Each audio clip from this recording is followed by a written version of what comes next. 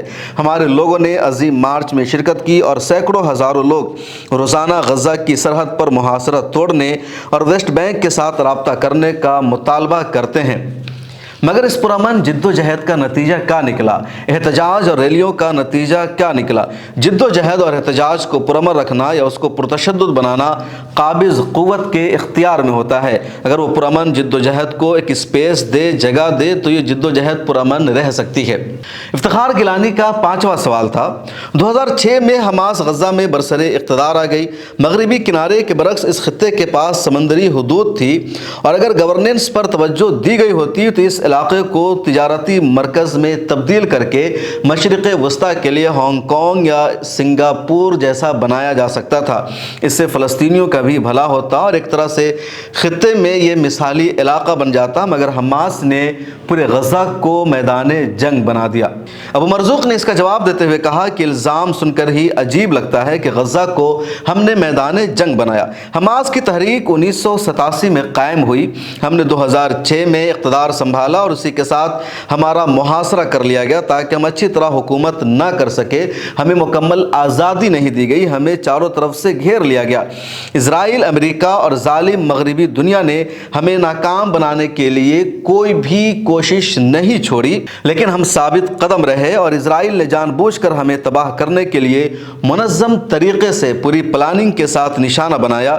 اس صورتحال میں ہم کیسے ایک معیشت کو ترتیب دے سکتے تھے، کیسے اکنومی کو بہتر کر سکتے تھے؟ کیا سنگاپور یا ہانگ کانگ کو اسی طرح کی صورتحال کا کبھی سامنا کرنا پڑا؟ خوشحالی کا پہلا قدم نظم و نسق، مینجمنٹ اور مجرموں سے نجات اور پھر ریاست کی تعمیر ہے۔ اسرائیلی قبضے سے ہم واقعتاً خطے کی اس علاقے کی سب سے ترقی یافتہ علاقوں میں سے ایک تھے۔ جب قبضہ آیا تو ہم پر جنگیں، نقل مکانی، مائیگریشن ٹھونس دی گئی۔